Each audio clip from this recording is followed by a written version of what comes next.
Welcome, everyone. I'm Bill Greeley. I'm NSD's project coordinator, and I'll be moderating today's session and sharing helpful links in the chat. We'll start by addressing the questions submitted before Dome Talk and then tackle as many live questions from the chat as we can. Feel free to jump in and clarify your question if needed. While we aim to keep these sessions to 1 hour, we often run over a bit, so feel free to leave early if needed. For those joining us for the first time, I'd like to introduce Dennis Johnson, our dome guru.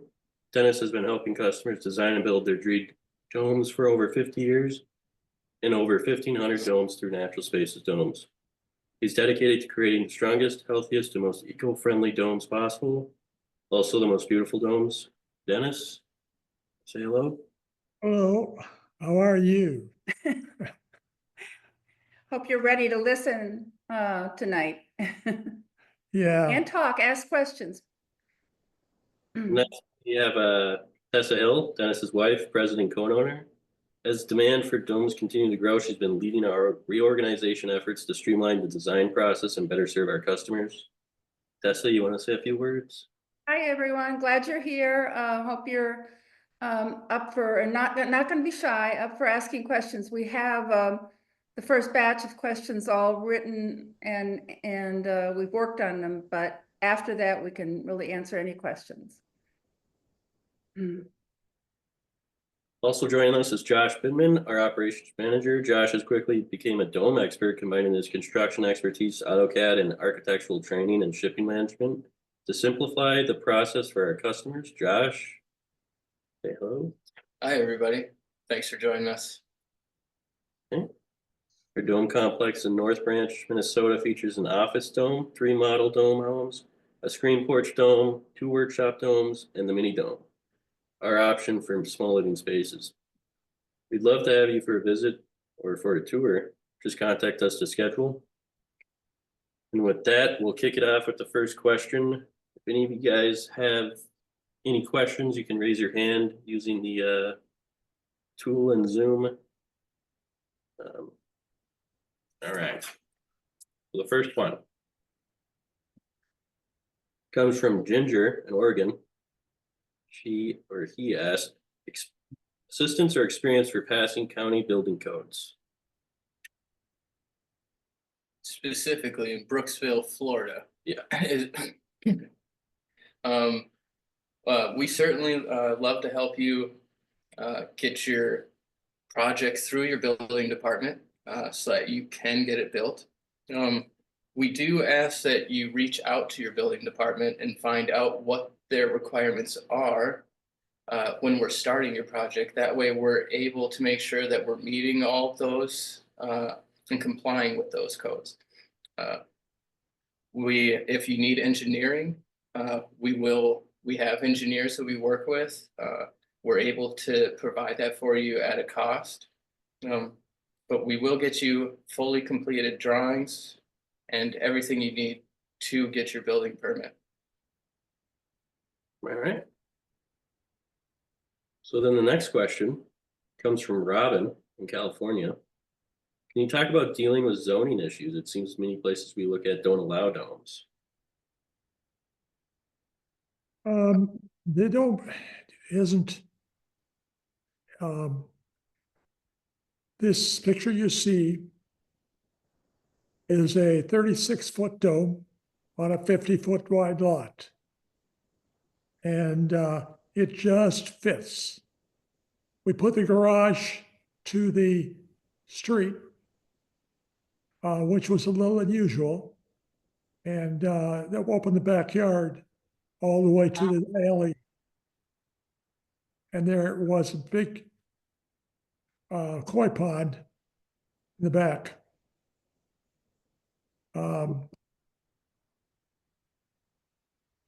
There's a side view for the street. Mm-hmm. This is typical to corner, typical to a 50-foot wide lot. And that fence is the fence line. That's the property line.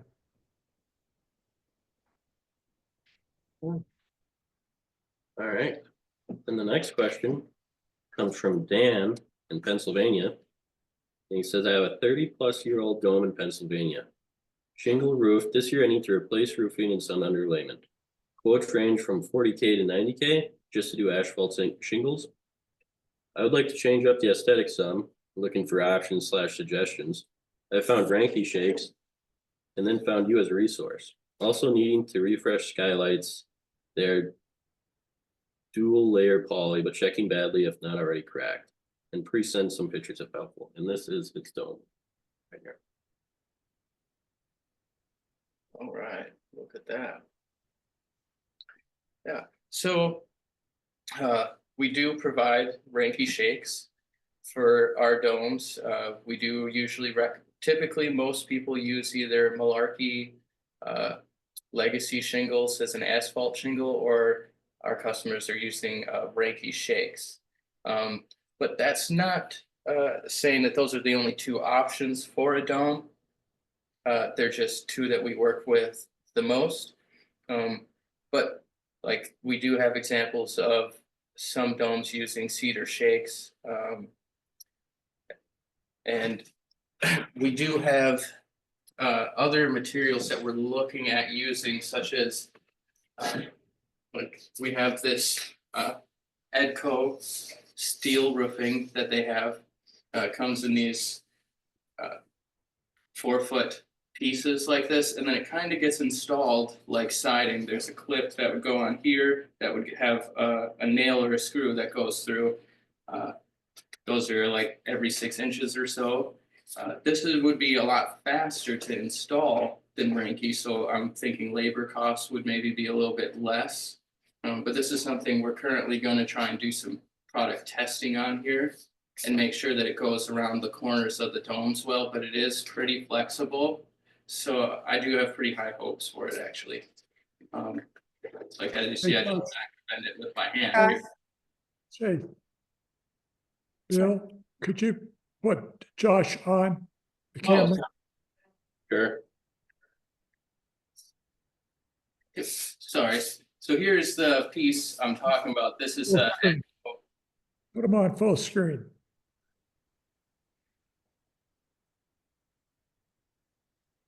Are you there? Yep, he's right. Okay. So here we go. So this here is a piece of Edco steel siding that we're working with. Is this still not putting it up? I'm seeing us, is it? I double clicked on your icon and I have you full screen. Okay, so it might just be each person what might have to click on me here with this wiggling this piece of steel here. So this is the Edco steel roofing option. This is a newer product. I'd say they've come out in the last 2 years or so. And it's being used on a lot of conventional homes right now. I have high hopes for this as an option for metal roofing alongside with Rankies for the domes. This would be a little faster, as the Rankies are about 10 inches or so wide a piece for each shake, and this you're getting a 4-foot piece. So you're going to have you'll have a lot less install time. So, but we're still going to work with this and test it on the dome and make sure that this works before we fully recommend it. But it is very flexible. You see, I can bend this here. So there's a lot of different options. We just have to find them and try them out. Also, just going on to the rest of your question, you're talking about replacing triangle skylights that are operable. Our skylights, our triangle skylights or pentagon skylights, any of our custom skylights we built here are going to be made out of double pane glass with solar band 60 and 70 on layers 3 and 4. That'd be the inside of the glass surfaces, and that's going to really be helping you with your solar heat gain, making sure that inside your house you're maintaining your temperature. You're not taking it, letting out your heat, or, you know, vice versa. But they do not open. So what we do as an operable skylight option is we offer rectangular Velux skylights, like what you see here in this photo. They have this photos of an electric or a solar electric window that opens on its own. It also closes. It has a rain sensor, so if it detects rain, it will close itself. But they have standard manual opening ones. They have rods that you can use to reach up to them. And they also have egress escape options for our domes that typically fit inside a triangle panel. We're also, with our dome system, we have the option to remove 5 triangles in a pent and make that one flat surface to have a bigger escape window in there. You don't offer a triangular opening though at this point? No, we don't have a triangular operable skylight. And I haven't really seen too many people that do. I saw one company that has 2 different size triangle windows that open that they sell. I don't know if they're really selling them currently, but when I saw their website, they had 2 options of size, and that was all they have, is those 2 specific sizes. But off the top of my head, I'm not sure the name of them. I think I searched operable triangle skylight, they popped up, but I don't really know anything about them other than that. Yeah, mine are probably very customized and just made by the gentleman who built the dome. Yeah. Unfortunately, we're just not able to do that yet. Yeah. Okay. And then I do also, I almost skipped over this. I do recommend on our website purchasing the roofing manual. I think it's like $30.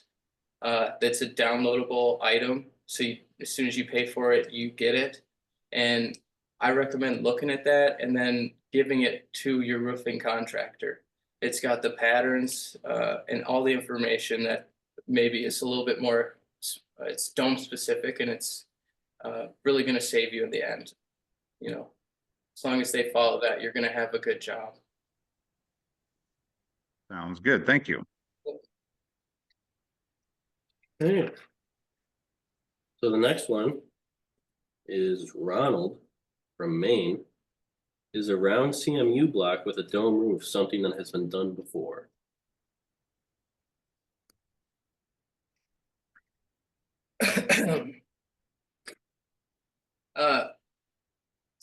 So I don't think they have a round CMU block, but people do put domes over concrete walls. Here's one, an example of one here. There's also cathedrolite domes, I believe, is like a fully concrete structure. They made like monolithic concrete domes.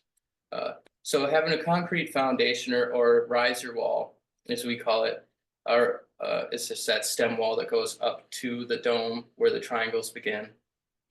Having that out of concrete can be done.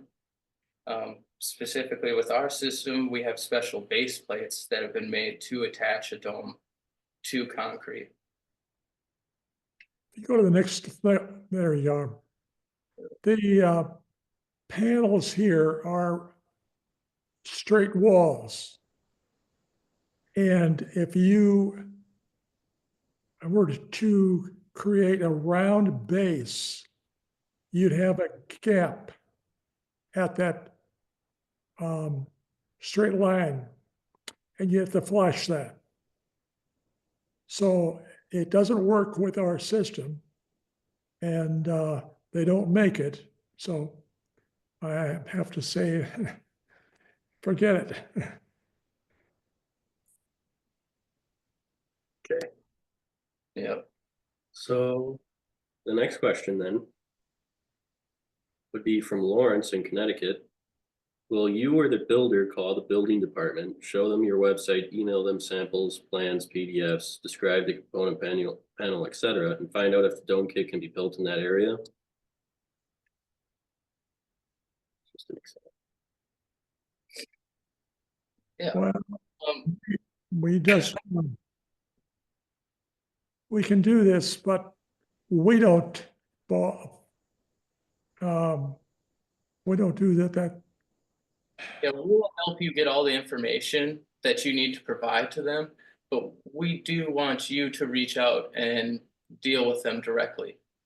We don't want to be a middleman in the process with your building department. It's best if the homeowner is doing that process, but whatever you need from us, we will help provide to you.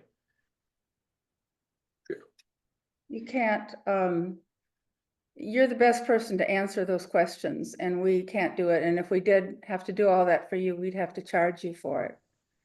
There is a lot of interaction with contractors and inspectors and things that people will ask questions, and we'll be glad to help answer them, but the basics you're in charge of. And I just want to mention that a year ago, Dennis had a stroke. A lot of you know this, but those that are new. And so he has aphasia, which sometimes he has a hard time finding the right words. And so that's kind of what's happening. It's all in his brain. He just can't get the words out, which is handy for me during an argument. Yeah. Okay. So, same person, Lawrence, asked if an energy report is required, can Natural Spaces email a list of specific technical data? Yes. Yes, We certainly can. We'll provide you a resident checklist and get you the information needed for that. But that one, there is a charge for doing it. Yeah, Do it. Okay. And then he also asks, when the kit is delivered, do I need a crew of how many and or a forklift? yeah. So I would say you want 5 people or more with a forklift. If you don't have a forklift, you're going to want more people. The forklift is going to make it a lot easier because you can take out the full pallets. There's going to be several full pallets that are able to be pulled out with a forklift. Without the forklift, you're going to have a team of people that will, kind of daisy chain the stuff out of the trailer and then to your storage location. You're going to have to keep going, and it will just take a little bit longer. But if that is the case and you can't get a forklift, if you let us know, we'll do everything we can to make that process easier for you when we load the truck. Okay. I also left out pallet jack is also really handy to have because you're able to bring the pallets to the edge of the truck for the pallet for the forklift to grab. There's other things besides a forklift if you can't get one, like they have pallet clamps and things, but they're just a little harder to use, and you have to make sure that you're not pulling them at an angle and dragging them on the side of the semi truck. Sure. All right. Next question is from Didier, and he's out of France. And he asked how to build dome with the maximum exact same triangles. Yeah. So to do this, that's going to be a 1 frequency dome, which would be an icosahedron. There's a photo of one here. This would be the full circle, where if you were, I imagine that you're trying to make like a structure out of this, so it'd be half of that. And then, yep, just like that. this makes a nice backyard gazebo, but the ratio is 1-to-1. The strut length is 8 feet. And at 8 feet, you've got a 14-foot diameter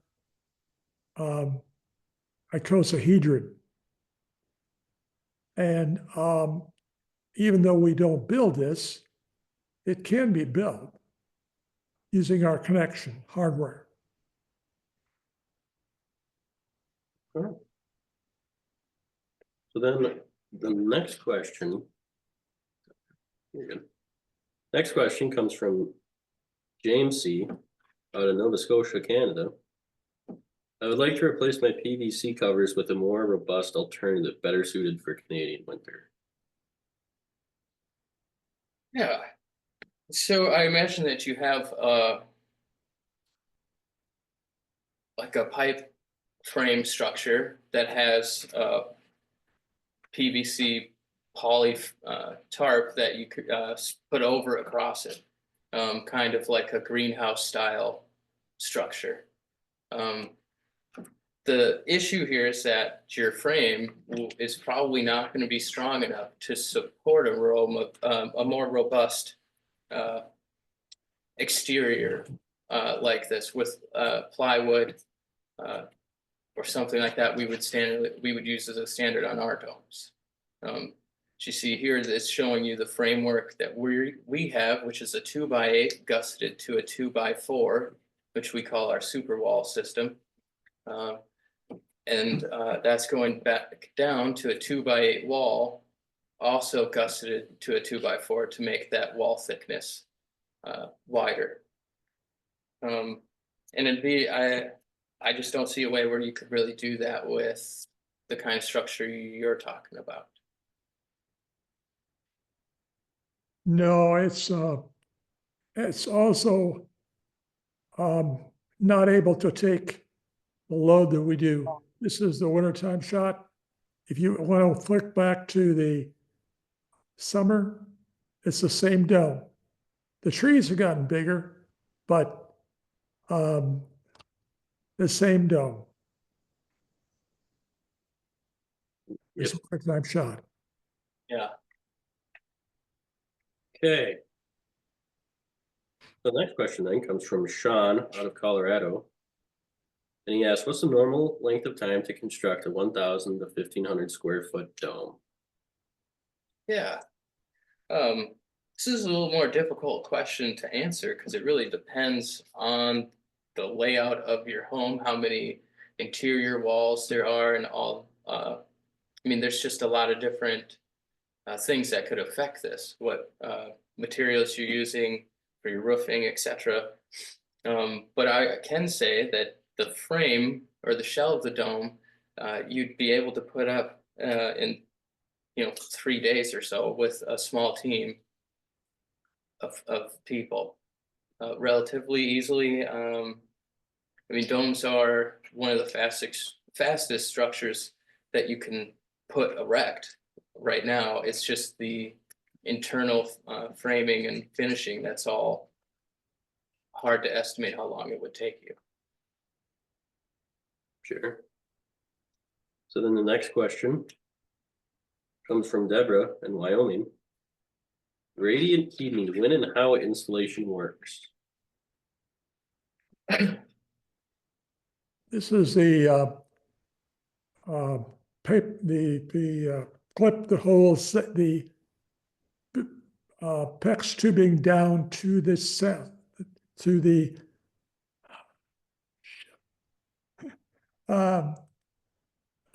to the foam board. You can go to the next slide. There you see how you do it. You put your thumbs on the thumb placement and poke it in. Then you have to use a heat gun to get some of the turns for the radius. You need a heat gun for a real tight curve. This also is showing our 3/4 inch plywood as a template for showing the curve.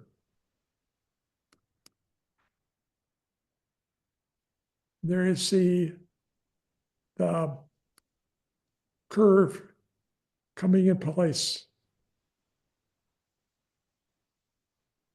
This is a layout for Bear Creek Dome. There are 5 zones. Now, it's not showing you the curves, but it shows you where we are differing. There's a blue, red, green. Each one is 300 feet long, give or take 5 feet. And by making them all the same length, you are getting an even heat through this. In the upper right-hand corner, you see that's the bedroom. And there's no heat underneath the bed. You can design it so it fits your particular plan.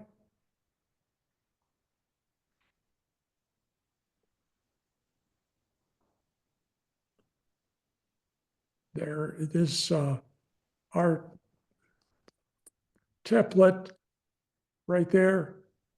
Jim's got his foot on it, and it's holding it up. And it's letting him get the radius around on the PEX tubing.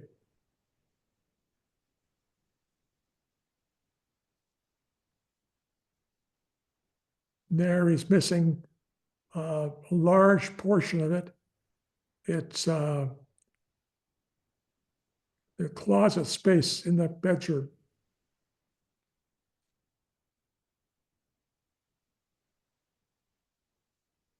There's the end of it, and all the different lakes are, you don't see the colors here, but you see the end and the beginning. All of the joints are above ground.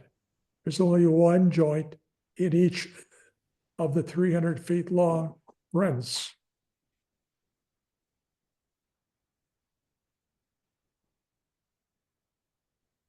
There's more of it.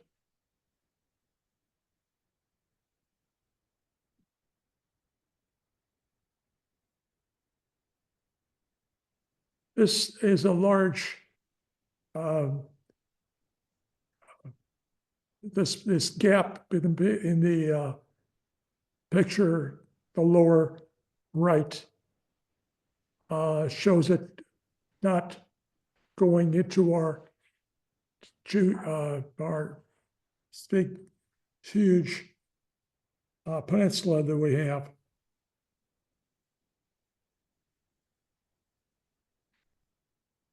Okay, so then Deborah also asked, how do homeowners deal with too much light from skylights in bedrooms at night? Yeah. Well, our skylights already have some tint on them from the Solar Bronze low E coating that is applied. So typically the night sky is not really an issue. It's not bright enough with that tint to really bother anybody. And we haven't really had any complaints about it. Okay. This is showing you the 4 tinted windows we have above and the 5 clear glass below. Let's see, we have a blue tint in our upper part of our dome triangles. Also, Yeah. did you talk about the shade, the roll-up shade? No, we didn't show that. So there's a way you can take the standard old roller shade and stretch it out and cut it so that it comes to a point. And that can be used if you're really desperate for a baby to keep quiet and stay sleepy. Yeah. So So there are some options like that, like using a shade and then just modifying it too, yeah. And then you can see on theirs where when the sun gets up, when it's actually a little brighter in the day, they have their tint helping keep the bright, limiting the brightness. I just received a update from Bellex, and they will, as of April, they will be selling all their units with a shade. It's a room darkening shade. It's a standard feature they are going to incorporate. Fantastic. Thank you guys so much. That is great news about Bellex. I didn't know that. All right, so next question then comes from C Hunt out of Texas. Is there a way to finance the dome kit? And if so, what kind of score do I need? Well, we do not finance here at Natural Spaces domes. So you would have to get a loan from somewhere, a new construction loan. We do have a list of lenders here.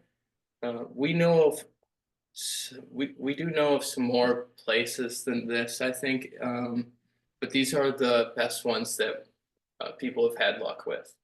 And then we are able to reach out to people who currently own a dome in your close to your area where you're thinking about building, and we can reach out to them and see who they used as a lender. Our dome here, our Bear Creek Dome, the big one, is Wells Fargo loan.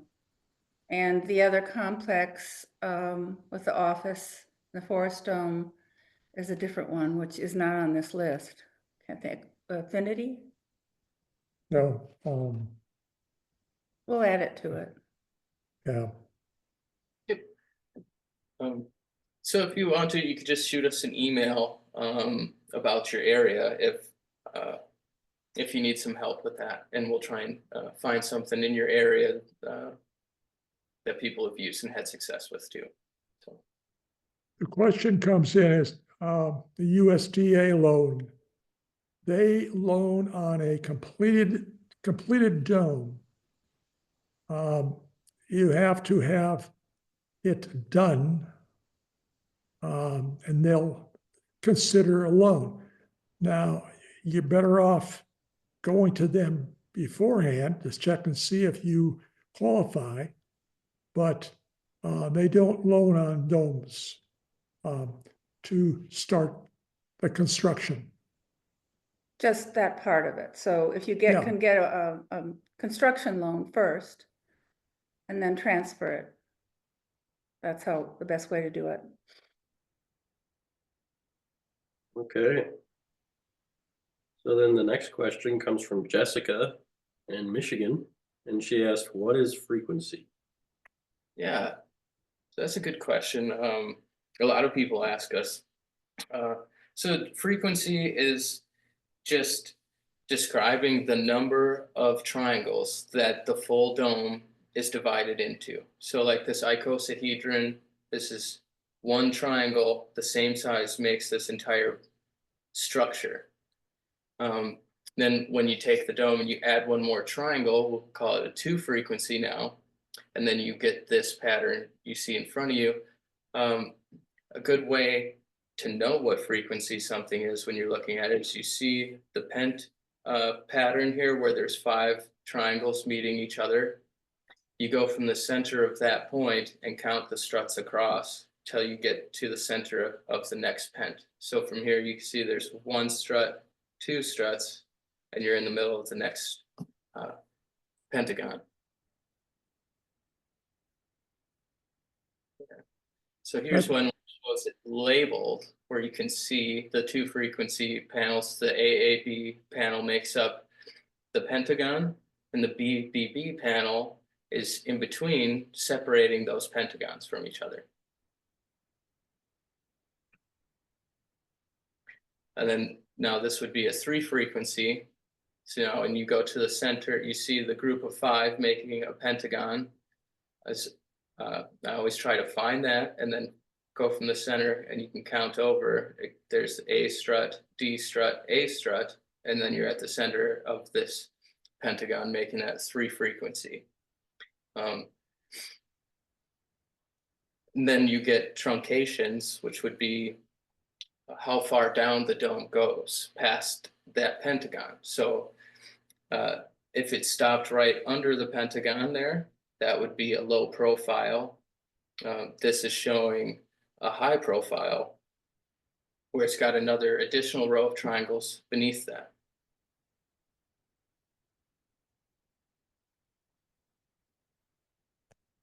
This is a 4 frequency dome showing you 1, A, F, F, and A. You notice that it's the center of the pentagon to a center of a pentagon. That's the same thing you started out with in the icosahedron. You have 1 triangle, and it's how frequently you subdivide that triangle. That's an easy way to call frequency.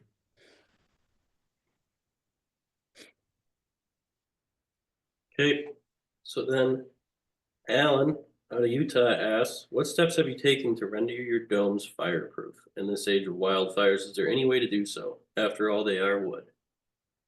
Yeah. Ironically enough, we do have domes that were already built this way in California, specifically by San Francisco. We have a dome where they used concrete fiberboard as the exterior panels, and then they overlaid concrete on top of that as to finish their exterior. Basically, you coated the whole structure in concrete.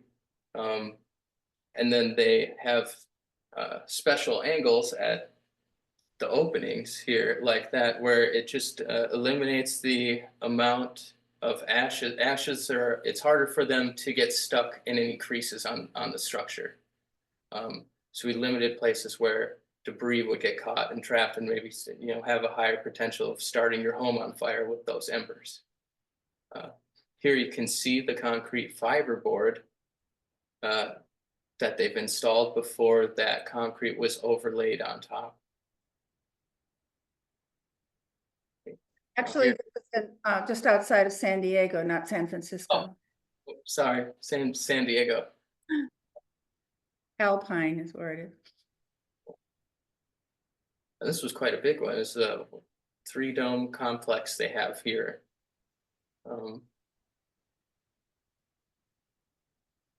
And then they also did things with their landscaping, with the placement of the shrubbery and stuff like that, to also aid in fire prevention. We Go take ahead.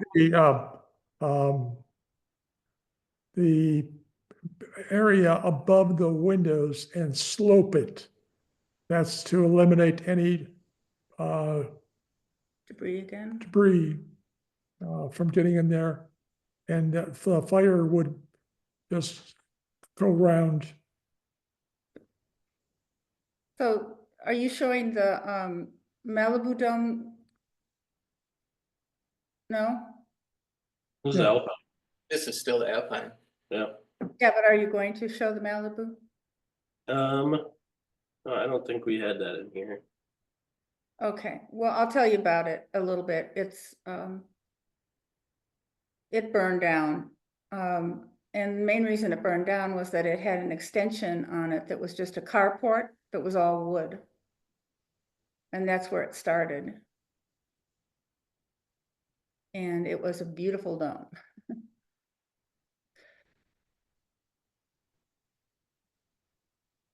That's me. That's you. Pizarro and me.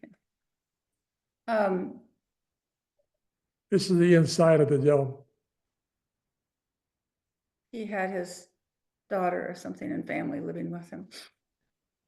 But anyway, it was, there are ways of doing this that make it much safer and probably wise to do if you're building in the areas that are most prone to fires. So this is the insulation, right? Okay. Okay, So. I think we wanted to talk a little bit about how to cut insulation and install insulation, so. Yeah, we've had a few people reaching out to us recently asking about what's the best way to install the fiberglass insulation. So when we ship you your dome, we give you not three, we give you an extra of each panels that it's different than your interior panels, but it's the same size. And this is a guide for you to cut your insulation with. So you just throw it down right on the edge like that. And then you're gonna wanna basically kneel on it and then cut it, the insulation, using that plywood, that panel as a guide. Once you cut your panel, you're gonna want to grab, see, and this is showing them they got theirs in 2 pieces here. Typically you can get them out of 1 piece. We offer different roll sizes and for that reason. But once you go and install it in the panel, it should be a pretty friction fit. It shouldn't just fall out right away on you, but to help it stay up there, we do like to use some extra strips of poly or fabric that you have around here. They're using extra pieces of poly. They're cutting into like 2-inch strips and then stapling it across the opening, keeping that insulation in the space, allowing you to put your interior panel over that and install it. You want to use something thin like this poly or like deck armor fabric or something like that, which when you staple it up there, it's not going to interfere with your interior panel getting put up. You're not going to be fighting this strapping to put them on. But you do basically kind of make an X across or a web, and it will hold them up there good enough to put your interior panels on and move on to the rest of your dome project. This slide shows the strips of batten. This is showing you how we could hold that, how we hold that away from the dome. So it doesn't touch, So Or it doesn't shouldn't. touch. This has got a 2-inch ventilated airspace. Yeah. So on those first rows of triangles, we give you foam that you put against the exterior plywood on the inside that your fiberglass from being able to rest against it, keeping that channel for air open. Once you get up above there, you're going to find that your panels, gravity's actually pulling your insulation down, so you're not having to apply that foam behind it anymore. But that's where you're going to want to use that fabric to kind of help you keep those pieces of insulation in place. this particular type of insulation is really a good one in terms of the environment. And if you want any information about that, also, just health safety.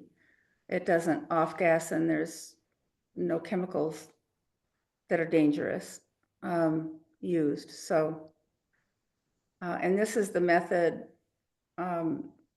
Dennis suggests to do the hybrid version where you put foam after that, correct? Yeah, you can do the hot roof. And that's where you spray 2 to 4 inches of foam against the outside panel.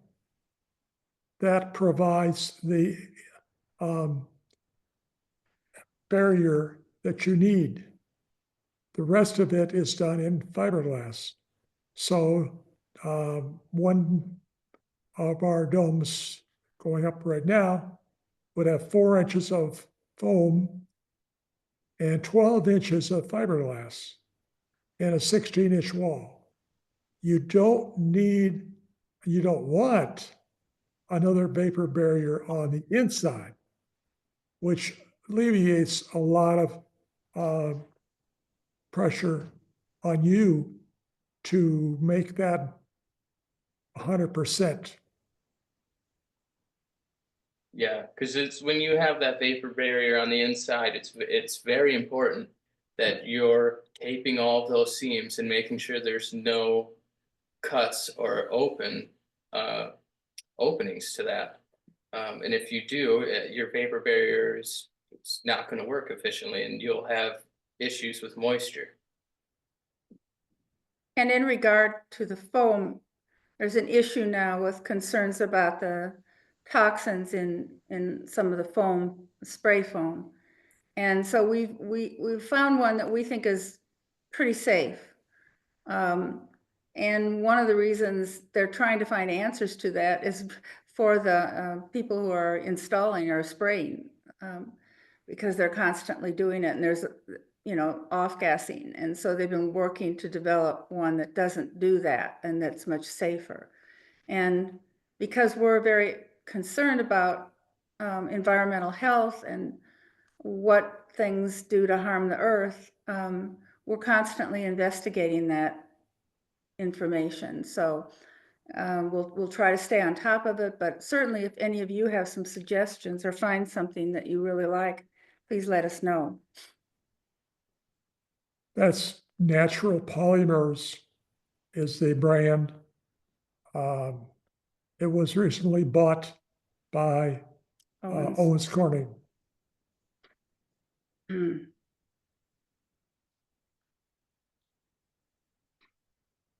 Foam boards to offset. John Wright's asking a question about using foam boards. Foam board is a problem. You don't have a tight vapor barrier. You don't have a tight seal with foam board. You'd have to cut at an angle. It's about 6 or 7 degree angle on the edges.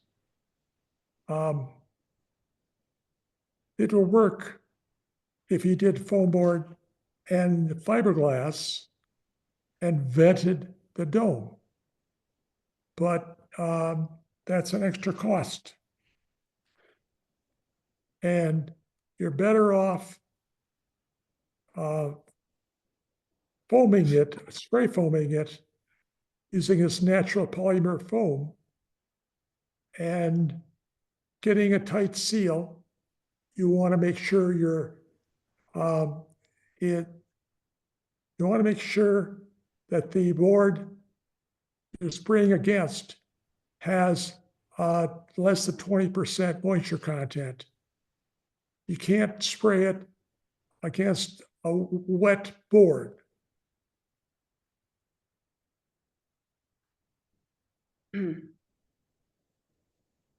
I think Yeah, does anybody else have any questions for us here? Before we go on? I think we. I have a follow-up question about the radiant heating, if you have a sec. So once you put it down, does the foundation get poured like before you put it down or after it, or how does that part? After, so you would have that foam down and you do all of your radiant floor heating and then your concrete would get put in over what that. kind of insulation do you Okay, put? that makes sense. Yeah. But 4 inches down, you wanted we did 2 inches here. And that was, what, 15, 18 years ago. That's not enough. You want to do 2 layers and cross the layers. You want to get that, Yeah, so you'd want to put one layer of foam down across the whole area. So let's say running horizontally, then your next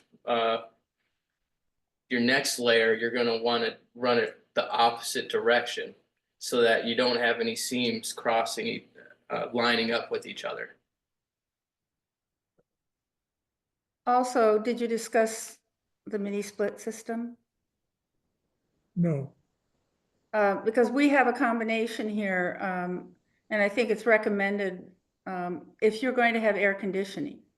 The mini split system really works well with the dome. It's very effective. It cools very quickly. And also it has a heating capacity, which seems to be increasing over the years in terms of how cold it can be outside, and you can still use it. If you're in a climate that doesn't get like Minnesota does, it might be all you need. But it's really handy with radiant floor heating, because radiant floor heating doesn't respond as quickly as you'd like as a standard type of heating. And so when you want to warm things up quickly, you can warm it up with a mini split system.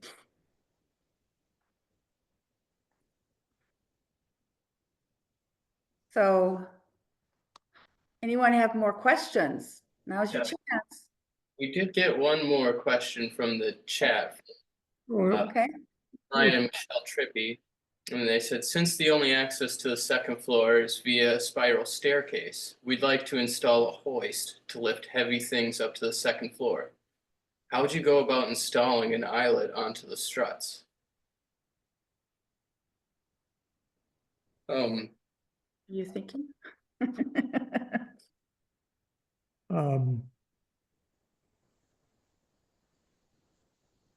I'm sorry, I'm hung up on the, So just an eye ring in the strut and then like a well, will you change the roll. point? pull up to pull it, like a pulley system. Yeah, I'm thinking like just put a like a winch hooked up nailed in someplace with going up to an eyelet and then back down onto a platform to pick stuff up. I'm just curious, I mean, would you put the eyelet into like the 2x8, or is it fine to put it into the 2x4s over the was it the pine covering? Yeah. Hey, Bill, will you change the So- picture? Yeah, I'd change picture. I'd want to go into the 2x8 just because the 2x4s are really just held on with gussets of plywood. So if you're pulling anything really heavy, I'd want it to be going into the 2x8. Oh, Hey, Bill, can you please change the picture? yeah, he is having a connection issue. So he changed the picture. It's just not happening for us. His Zoom is reconnecting. So I would attach it into the 2x8. Okay. Would you just use like kind of a long bolt to go past the what is it, the 7¼ inch gap and then the 2x4? You could wrap around, or provide a hook and attach that to the metal bracket. Yeah. We'll kind of look at that a little more and I'll give you an email back. I'll look at some different eyelet options and stuff. Yeah, that'd be good to know eventually. Okay, Thank you. Yeah, no We problem. use Thanks. our eyelet to hoist our Christmas tree. Oh, you do? I do have a follow-up question if I can. Yeah. You can hear me okay? Yep, Yeah.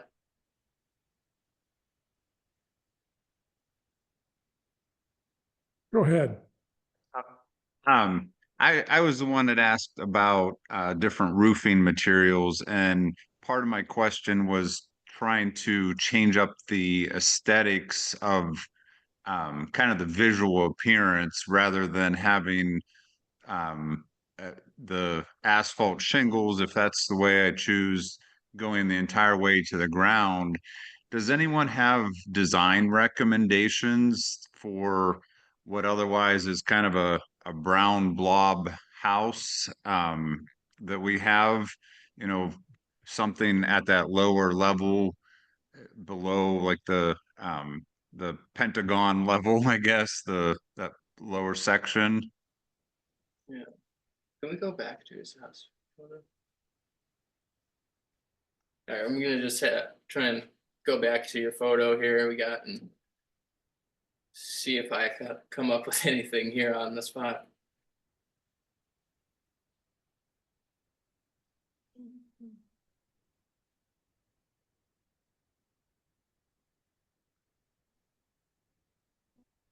There you go.